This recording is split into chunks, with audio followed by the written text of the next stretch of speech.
You who sit in your houses of nights, you who sit in the theaters, you who are gay at dances and parties, all you who are enclosed by four walls, you have no conception of what goes on in the outside in the dark, in the lonesome places, and there are so many of them all over in the country, in the small towns, in the cities. If you were out in the evenings, in the night, you would know about them. You would pass them and wonder, perhaps, if you were a small boy, you might be frightened the way Johnny Newell and I were frightened. The way thousands of small boys from one end of the country to the other are being frightened when they have to go out alone at night. Past lonesome places dark and lightless, sombre and haunted. I want you to understand that if it had not been for the lonesome place at the grain elevator, the place with the big old trees and sheds along the coast, the sidewalk, and the piles of lumber, if it had not been for the place Johnny Newell and I would never be guilty of murder. I say it even if there is nothing the law can do about it. They cannot touch us, but it is true. And I know, and that Johnny knows, but we never talk about it. We never say anything. It is just something we keep here, behind our eyes, deep in our thoughts, where it is a fact which is long lost among thousands of others, but no less there. Something we know beyond code. It goes back a long way, but as time goes, perhaps it is not long. We were young, we were little boys in a small town. Johnny lived 3 houses away and across the street from me, and both of us lived in the block west of the grain elevator. We were never afraid to go past the lonesome place together, but we were not often together. Sometimes one of us had to go that way alone, sometimes the other. I went that way most of the time. There were no other except to go far around, because that was the straight way downtown, and I had to walk there when my father was too tired to go. In the evenings, it would happen like this. My mother would discover she had no sugar or salt or bologna.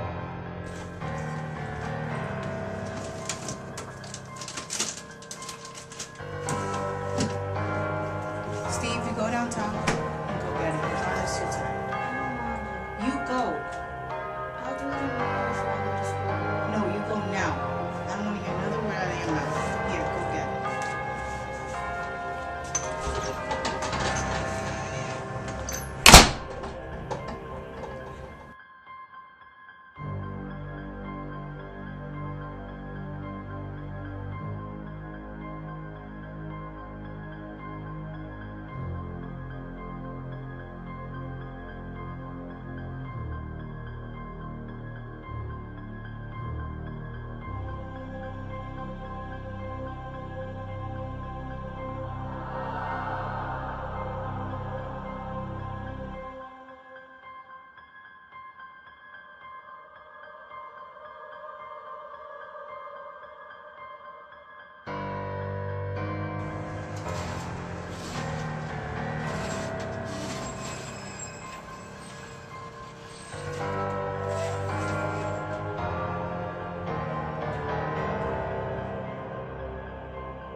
And I would have to go.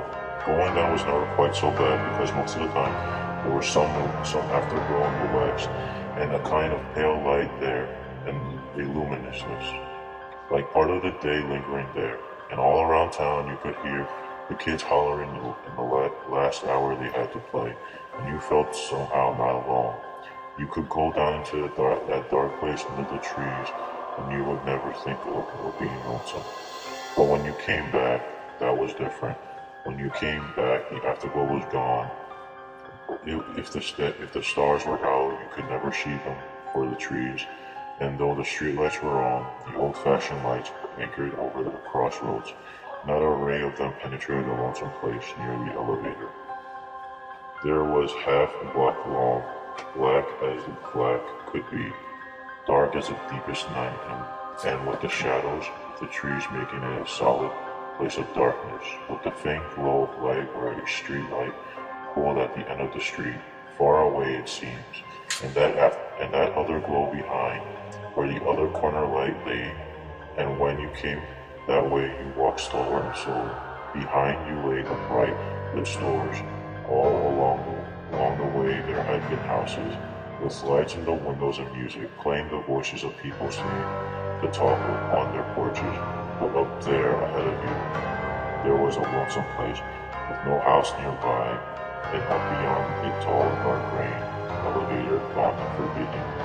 The lonesome place of trees and sheds and lumber in which anything might be lurking, anything at all, and the lonesome place where you were sure that something haunted the darkness, waiting for the moment and hour and the night when you came through to burst forth from its secret place and leap upon you, tearing you and wandering you, and doing unmentionable things before it had done with you. That was the lonesome place. By day it was an old maple tree over 100 years old, low enough so that you could almost touch the big spreading limbs. It was sheds and lumber piles which were seldom disturbed. It was a sidewalk and long grass, never mown or kept down, until late fall when sunlight burnt it off. It was a shady place in a hot summer day where some cool air always lingered. You were never afraid of it by day, but by night it was a different place, for then it was lonesome, away from sight or sound, a place of darkness and strangeness, a place of terror, where little boys haunted by thousands of fear. And every night coming home from town, the abandoned necklace, I would walk slowly and slowly. The closer I got to the lonesome place, I would think of every way around it. I will keep hoping somebody will come along so that I could walk with him. Mr. Nero, maybe, or Miss Potter who lived far up the street, a river blister, a reverend Biden who lived at the end of the block beyond the grain elevator, but nobody ever came.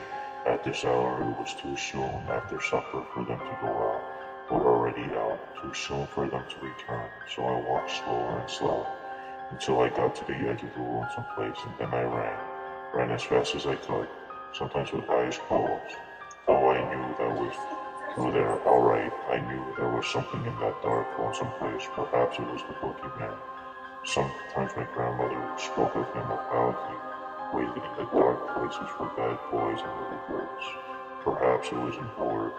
I knew about orbs and books of fairy tales. Perhaps it was something else. Something worse. I ran hard. Every blade of grass, every leaf, every twig that touched me was its hand reaching for me.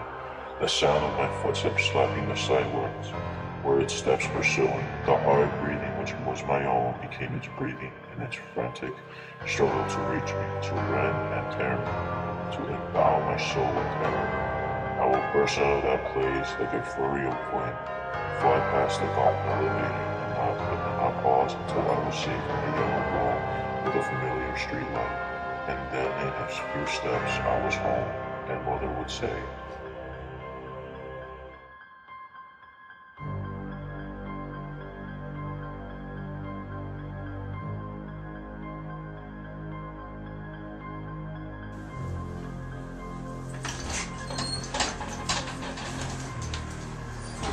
For Lord's sake, don't tell me you've been running on a hot night like this.